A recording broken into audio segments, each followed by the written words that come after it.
Hello. Hello दोस्तों, आप सभी का अपने इस हिंदी की क्लास में स्वागत है। और आप सभी को पता है कि इतने लंबे समय से अपन हिंदी की क्लासों के आपने जैसे प्लेलिस्ट के माध्यम से भी पढ़ा होगा, जिसमें अपने संधि, कारक, विशेषण, ये तमाम सर्वनाम वगैरह ये तमाम चीज़ें हो चुकी। और आज अपना जो नया टॉपिक है, जिसे अपन समास, क्या टॉपिक है? समास की बात करेंगे। किसकी बात करेंगे? समास।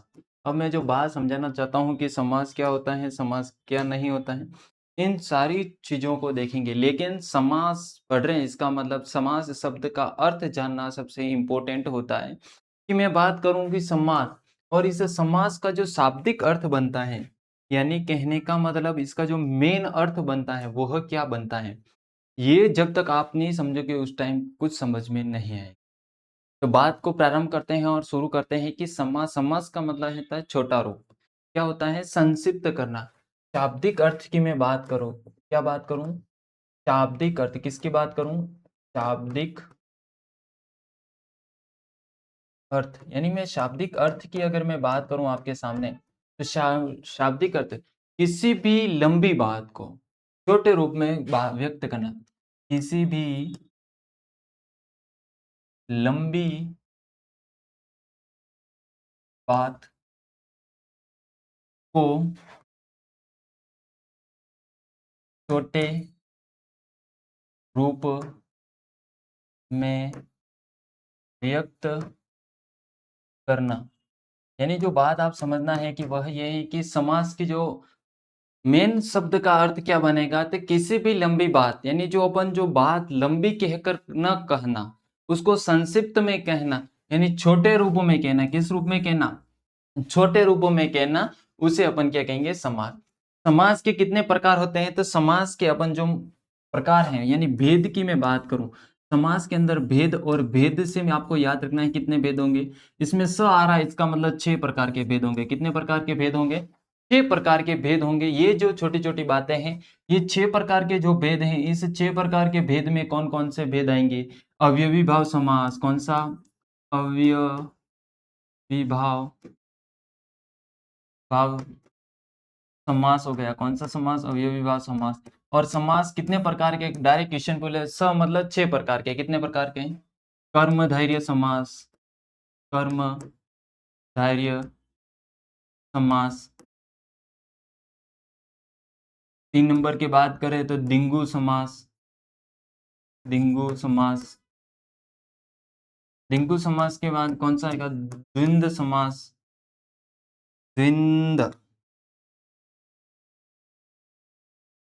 समास हो गया। द्विंद समास के बाद की मैं बात करूं, जिसमें दोनों पद प्रधान हो। द्विंद का मतलब होता है दोनों, दोनों पद प्रधान होंगे, वो ये होंगे। फिर कौन सा आएगा? ये जो छोटी-छोटी बातें हैं, इन छोटी-छोटी बातों को अपन देखेंगे, समझेंगे। इसमें बहुत सारे हैं। जबकि आपको समास इसमें ये लिखा, 2 या अधिक शब्दों के मेल से बनने वाला नया पद। नया पद या समास कहलाता है। जो बात यही है कि समास वही होता है। आगे अपन बात करते हैं इसके उद्देश्य, यानी पर्पस की बात कर रहे हैं। किसकी बात कर रहे हैं? उद्देश्य का मतलब होता है पर्पस। क्या होता है? पर्पस। पर्पस की अगर अपन बात करें, किसकी बात करें? पर्पस। तो पर्पस में अपन देंगे शब्दों को संक्षिप्त या स्पष्ट और प्रभावी बनाना। मैं बात करूं माता और पिता, माता और पिता। तो बात को समझना, माता और पिता है, लेकिन ये तो बड़ा है। इसको अपन कैसे लिख सकते हैं? माता पिता। यानी ये क्या हो गया? संक्षिप्त हो गया। यानी ये तो कौन सा रूप हो गया? बड़ा रूप। कौन सा रूप हो गया? बड़ा रूप। और ये कौन सा रूप हो गया? छोटा रूप। यानी चीजों को क्या करना? छोटा रूप। तो ये जो तमाम चीजें हैं, ये चीजें आपको यहाँ से याद रखनी है, जिसके माध्यम से आप अच्छे तरीके के माध्यम से उस क्वेश्चन को हैंडल कर पाओ। ठीक है? ये, और जैसे कि देखिएगा, राम लक्ष्मण, राम लक्ष्मण, इस प्रकार से ये शब्द बनेंगे। तो आपको ये छोटी छोटी बेसिक बेसिक जानकारी आपने स्तर पर याद रखनी है।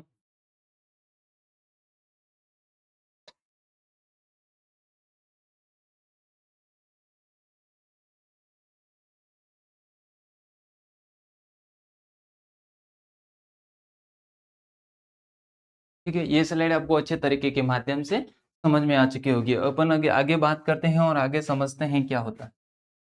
देखो, ये देखे रखे हैं, इसमें ये 5 प्रमुख है, ये इसको कैंसिल कर दो, ये नहीं है। कितने होते हैं? 6 प्रकार के होते हैं। कितने प्रकार समास कितने प्रकार के होंगे? 6 प्रकार के होंगे। मतलब समास 6 प्रकार के होंगे। ये जो छोटी-छोटी बातें हैं ये आपको याद रखनी है। अब मैं बात करूँ समास के भेद की, तो यहाँ आपको कितने भेद दे के रखे हैं? 1 नंबर का भेद दे के रखा है, 2 नंबर का दे रखा है, 3 नंबर का दे के रखा है, 4 नंबर का दे के रखा है और ये 5 नंबर का कर्मधारय समास। अवयवी भाव समास क्या होगा? जिसमें पहला पद अव्यय हो। पहला पद क्या हो? अव्यय हो और समस्त पद अव्यय की तरह होते हैं।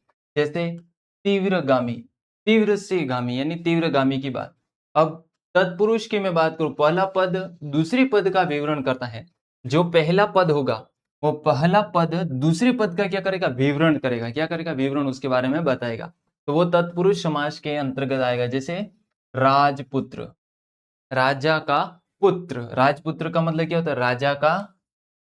राजा का पुत्र, यानी इसे समझ, राजा है और उस राजा का क्या है? पुत्र है। तो क्या लिखा? पहला पद दूसरे पद का विवरण करेंगे, यानी ये है ना, ये पहला पद है। कौन सा पद है? पहला पद हो जाएगा। और ये कौन सा पद हो जाएगा? दूसरा पद, दूसरा। और ये पहला पद है वो दूसरे पद की क्या कर रहा है? विवरण कर रहा है। बात समझ में गई? यानी राजा का क्या है? राजा का ही वो क्या है? पुत्र है, राजा का पुत्र यानी राजपुत्र। ये तत्पुरुष समास। द्विंद समास, द्विंद यानी दोनों पद समान महत्व रखते हैं। यानी जो दोनों पद होंगे, पहला पद और दूसरा पद, दोनों क्या करेंगे? समान महत्व रखते हैं। अब मैं बात करता हूं बहुब्रीहि समास की। मैं बहुब्रीहि समास में देखूं, पद किसी अन्य वस्तु का गुण बताता है। पद जो होता है, पद किसी अन्य वस्तु का, पद तो होंगे लेकिन उन पदों में से उन दोनों पदों का अन्य वस्तु का क्या बताना? गुण बताना। क्या बताना? गुण। दूसरे वस्तु के क्या बताना? गुण बताना, उसे बहुब्रीहि समास कहेंगे।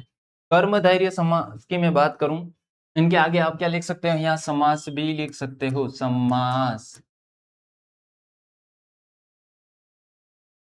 समास, समास के कितने भेद होते हैं? आप सभी को पता हो गया, 6 भेद होते हैं। मतलब समास 6 भेद। इसमें से एक कौन सा बाकी है? ये 5 नंबर हो गए। 6 नंबर का जो आपको याद रखना है वह होगा दिंगु समास। कौन सा होगा? दिंगु समास। ठीक है। और कर्मधारय में पहला पद क्या हो? विशेषण। दूसरा पद प्रधान हो। क्या हो? पहला पद तो विशेषण हो, दूसरा पद नीलगिरी। जैसे आप एग्जाम्पल के रूप में समझ सकते हो, नीलगिरी। आगे चलते हैं। आगे देख रखा सामासिक पदों की रचना। सामासिक पदों की रचना यानी सामासिक पद होते हैं, कैसे बनते हैं? यानी शब्दों से नया अर्थ, यानी जो शब्द होंगे उस शब्द से क्या करना? नए अर्थ का बताना। कैसे बनते हैं? दो या अधिक शब्द जुड़ते हैं। दो तो जुड़ेंगे ही, उससे प्लस भी हो सकते हैं, कम भी हो सकते हैं, लेकिन उससे अधिक होंगे। दो तो होंगे ही, कंपलसरी बात है, दो तो होंगे। इन दो या अधिक, दो प्लस हो सकते लेकिन दो तो होना अनिवार्य ही है, तभी उसके नए शब्द का अर्थ नया बन जाएगा। नया संक्षिप्त अर्थ बनाता है, संबंध और संबंधित नियमों का पालन होता है। अब बात करते हैं गुरु प्लस छात्र। गुरु और शिष्य बनता है। जैसे दो पद हो गए, पहला पद हो गया साथियों, और ये दूसरा पद हो गया। कौन सा हो गया? दूसरा पद। अब बात को समझना है कि दूसरा पद और पहला पद जब ये दोनों आपस में मिले, दोनों जैसे आपस में मिले तो दूसरा बना गुरु शिष्य। गुरु शिष्य बना। क्या बना? गुरु शिष्य। अगर विग्रह की बात करें, विग्रह क्या होता है? दो दो होंगे, उनको बांटना, विभाजित करना। विग्रह का मतलब ही ये। संधि का मतलब क्या होता है? संधि की मैं बात करूं, सिंपल सी बात है। संधि के मैं बात करूं तो क्या होता है? योग होता है। क्या होता है? योग यानी जोड़ना। जोड़ना अपन जैसे बात करें, 2+2 कितने होंगे? 4 होंगे। लेकिन यहाँ विग्रह, संधि विच्छेद भी आता है। और विग्रह, विग्रह का भी मतलब 4 है तो अपन 1+3 भी तो लिख सकते हैं। ये क्या करना? विग्रह करना। ये क्या करना? विग्रह। पद को उसके मूल शब्द से में विभाजित करना, ये क्या होता है? विग्रह करना कहलाता है। आगे चलते हैं। विग्रह का अर्थ, सामासिक पद को उसके मूल शब्दों में तोड़ना। यानी सामासिक जो भी पद होंगे उस पद को अपने मूल शब्दों में तोड़ना। जैसे विद्यालय, विद्या प्लस आलय, एक तरह का क्या हो गया? संधि विच्छेद भी हो गया।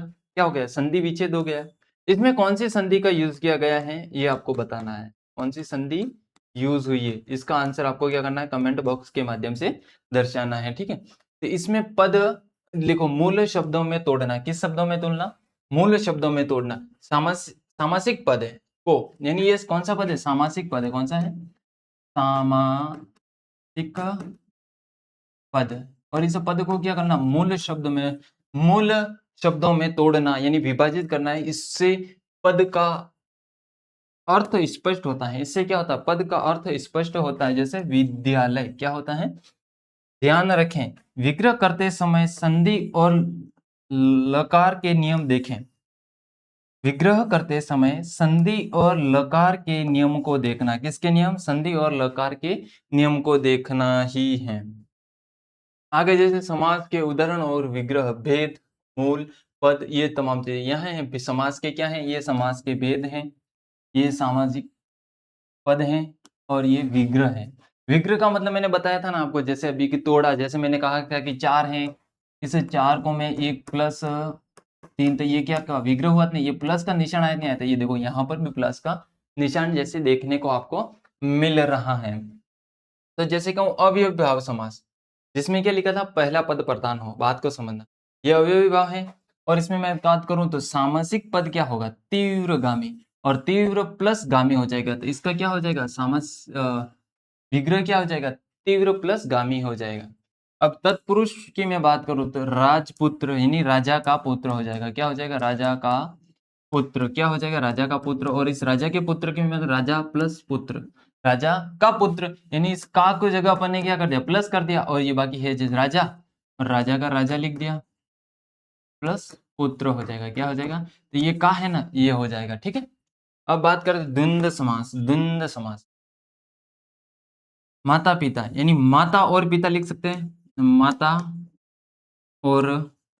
और जहां पर भी दिख जाए पिता, वहां कौन सा समास लगाना है, द्वंद्व समास लगाना है। यानी जहां पर ओ दिख जाए, क्या दिख जाए, और जहां पर भी दिख जाए, यहाँ का दिखे वहां तत्पुरुष समास हो जाएगा, और दिखे वहां द्वंद्व समास हो जाएगा। कौन सा समास हो जाएगा, द्वंद्व। इसको अपन ने का और की जगह अपन ने क्या कर दिया, प्लस कर दिया, माता प्लस पिता, यानी ये विग्रह हो गया। इसका क्या हो गया, विग्रह हो गया। क्या हो गया, विग्रह हो गया। ये छोटी छोटी बेसिक जानकारी आपके जीवन में बहुत काम आने वाली है, जिससे आप अब देखते हैं बहुब्रीहि समास। कौन सा, बहुब्रीहि, चक्रधर, चक्र प्लस धर, क्या बना, चक्रधर। कर्मधार्य, कौन सा है, कर्मधार्य। नीलगिरी, नील प्लस गिरी, ये क्या हो गया, विग्रह हो गया। तो आपको पूछे नीलगिरी, नीलगिरी किसका समासिक समास भेद है, तो कर्मधार्य का है। किसका है, कर्मधार्य में। इसमें भी कितने हुए, 1 हो गए, 2 हो गए, 3 हो गए, 4 हो गए, 5 हो गए, और 6 नंबर पे अपने आएगा दिंगु समास। कौन सा आएगा, दिंगु।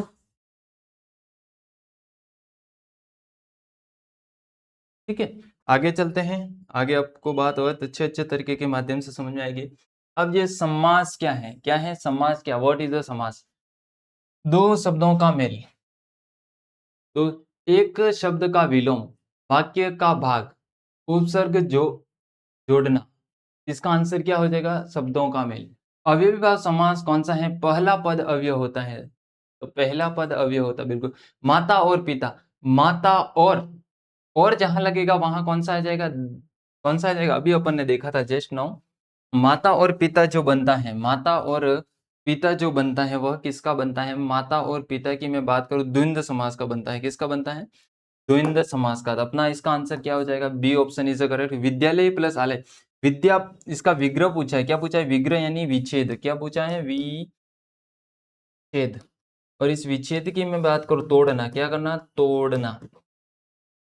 अपन ने देखा था विद्या प्लस आलय, विद्या प्लस आलय, ये जहां पर आपको देखना वहां उसका, और इसका संधि विच्छेद संधि करते हैं तो क्या बनते हैं, विद्यालय, विद्यालय। ठीक है, तो यहाँ आपको कहाँ दिखने विद्या प्लस आलय। ठीक है, ये भी सही है। विद्या आल ये गलत हो जाएगा, विद प्लस आल ये भी गलत हो जाएगा, विद जहां है ये गलत, यानी अपना ऑप्शन क्या हो जाएगा, B option is A option is a correct answer. कौन सा, ए यानी अ।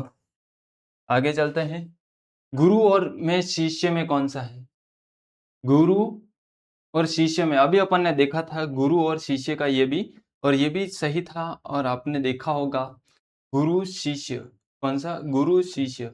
और इस गुरु शिष्य में अपन ने क्या देखा? सामासिक पद होते हैं, कौन-सा? सामासिक। तो इसका आंसर मैं चाहता हूँ कि आपको इसके कमेंट बॉक्स में देवें, ठीक है? आगे चलते हैं। इन जो फिर हैं ये गुरु शिष्य सामासिक पदों का विग्रह क्यों ज़रूरी है?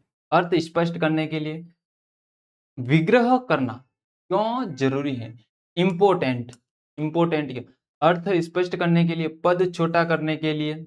नहीं, पद छोटा थोड़ी होता है, विग्रह करने से बड़ा हो जाता है। शब्द जोड़ने के लिए, संधि नियम को तोड़ने के लिए, तो अर्थ स्पष्ट बनाने के लिए। निर्गरी किसका? ये इसका आंसर आपको बताना है। आगे चलते हैं और समझते हैं।